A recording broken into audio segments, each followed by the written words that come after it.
If you have no questions, that will be all. Agent Muefal shook her head and exited without a word. Discretion is invaluable. You can cultivate silence, buy silence, or enforce silence with lethal finality. But silence drew unwanted attention. Changes in behavior for those who are looking, but discretion is priceless. As head of security for Princess Camordry, the Northern Palace had become Kadira's personal empire, but every empire needed subjects. That meant a good deal of servants who were simple functionaries, trained specialists covering anything from communications to logistics, and of course the security staff. Over the last few years, she selected them all. None of them were aware of or participated in her special projects, but they were all loyal to a fault, and some few of them, like Arissa Muefal, would follow orders without question. Muefal had been edging towards the end of a career marked by stalwart dedication and unwavering silence. Those qualities had been sadly neglected over the years by a series of unimaginative supervisors. Kadira had lifted the woman out of obscurity, and, just as a rising tide raised all boats, ensured her proclivities were cultured and rewarded. Kadira considered the door to her office for a moment, filing away the morning's work in the palace of memory that served her best. The news flashing across her omnipad was dealt with, but there was always the proper balance between response and effective response. Of course, she sent her offer to Minister Raylin, offering her services after the kidnapping of Princess Setora. As a member of the family protection team, that was expected. Perfunctory. A nicety that was little more than a gesture. Raylin is stuck investigating Setora's disappearance. Every interior agent from 3 provinces is crawling over the estate, and there are at least 6 more that want to join in. Ambitious agents hoping to make a name for themselves. They'll be obliterating any details and getting underfoot far more than they're helping. It wasn't necessarily to do more than extend an invitation to help. As a member of the interior, Kadira answered to Raylin, after all, and Raylin answered only to the princess and the empress. If everything fell in line, Camordry would be empress, and Camordry's weakness began in childhood. That's important. Perhaps a child was pampered, or a certain emotional need went unfulfilled. Growing older, the indulgence or the deficiency may be buried to the public eye, but it never disappears. Touch on it and the person will often act like a child, supply what they need. If there's a hidden indulgence, indulge it. Once done, they will never resist you.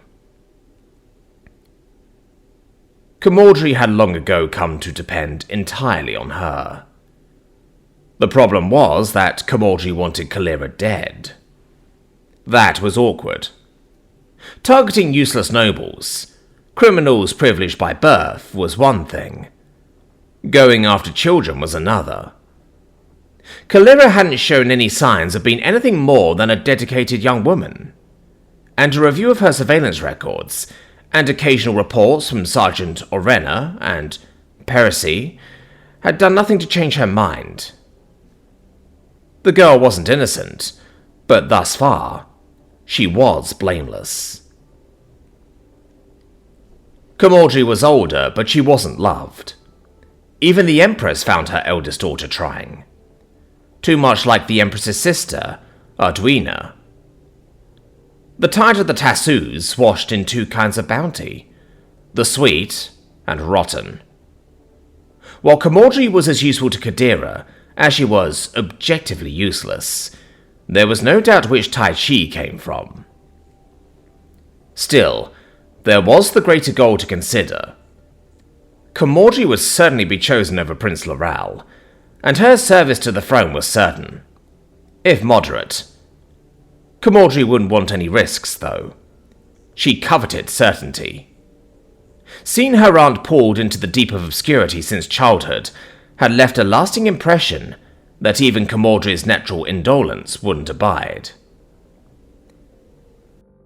That makes it Calera or me. To satisfy Camaldry, another effort needs to be made. The instructions were clear. A good name and reputation depend more on what we conceal than what we reveal. Everyone makes mistakes, but the clever know how to manage them. Always ensure a spotless appearance by knowing when to use others. Teju's removal had been a work of art, but for Camaldry's sake, Teju had appeared to be a tool. Muirfell was something else entirely, and Muirfell knew all she needed to know. 50 new names to select. At least there was no shortage of candidates. Alone in her rooms, Lamanna Davari looked over the roster. The ground pods had been a complete wash. While only a few of the women had been actively exposed, each of the 9 girls on pod 1, 2, and 3 had been seen. Even if it was only by the Objective and her friends, there had been inconsistencies. Unlike the girls in the bunker, who were easily observed, that was a full revision to the ground pods. Protocol called for rotating the teams out. Doing it during the vacation was reasonable, and now she had 4 teams on the ground instead of 3. And another to add to the bunker. No bad thing. The Objective was no longer simply the spare heir. That was the problem, wasn't it? Posing as Melondi Sandoka, Princess Calera was just another student. A bright and talented student, but unremarkable in an academy that catered to the best and brightest that the nobility had to offer. Invisible in a crowd. While hardly the only choice for members of the imperial family, the academy has served admirably for centuries, whenever a girl didn't opt for the military or the interior. The equation had changed. There was Princess Calandri's death, certainly. The loss of the heir apparent had set matters in motion, but events had taken unexpected turns. As much as she hated to admit it, Tejo had gotten too close. There was Warwick.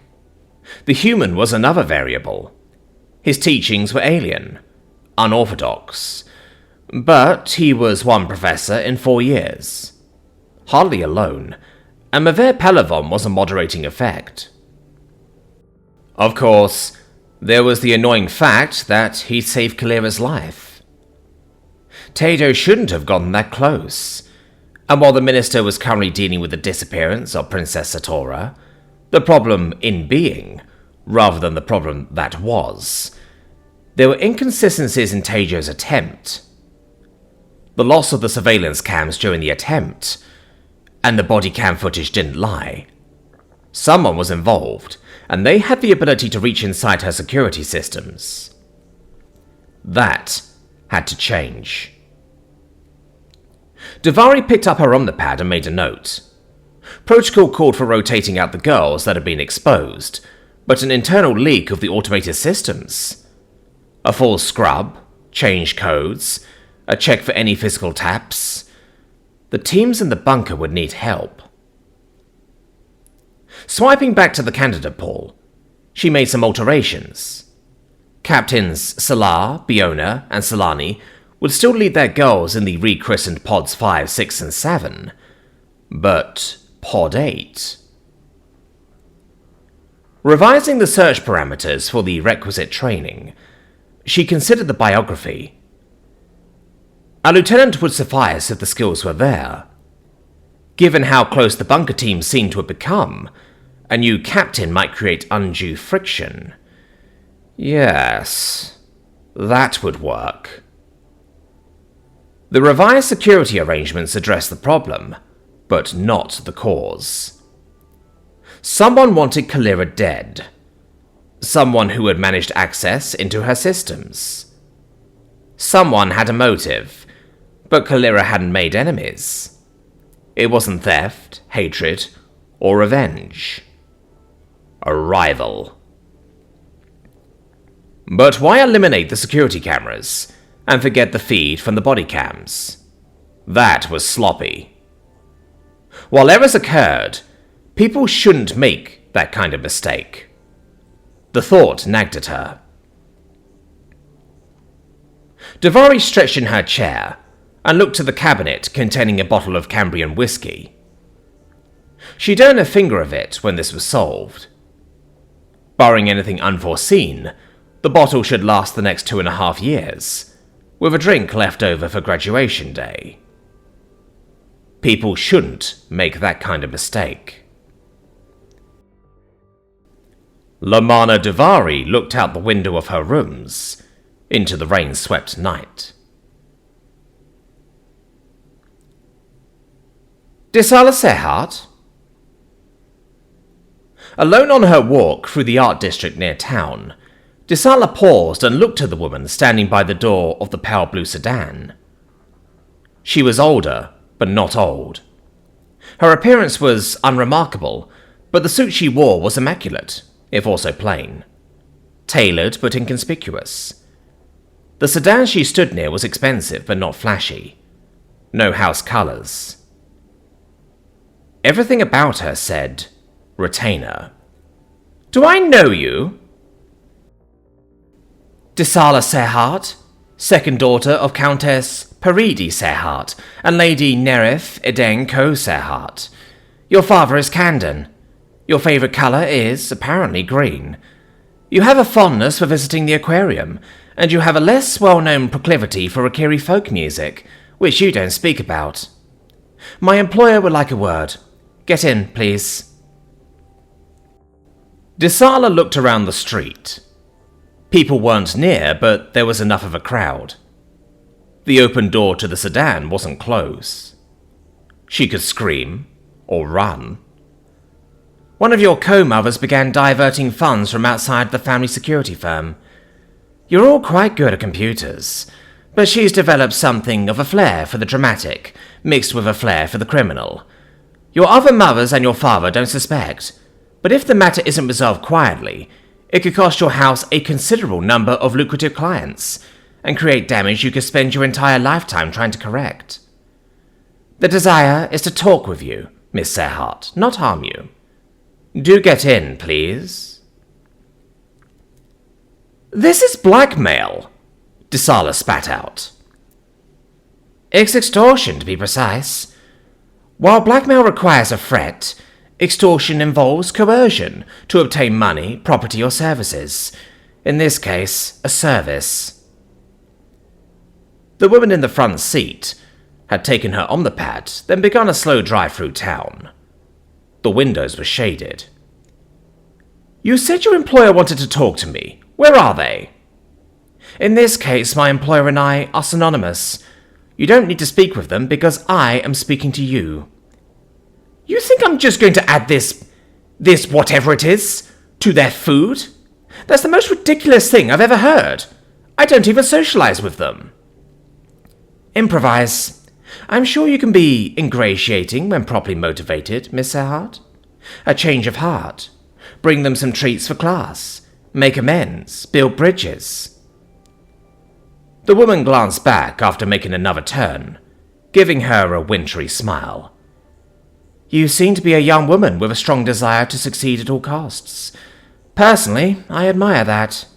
Just think of this as adapting to the situation.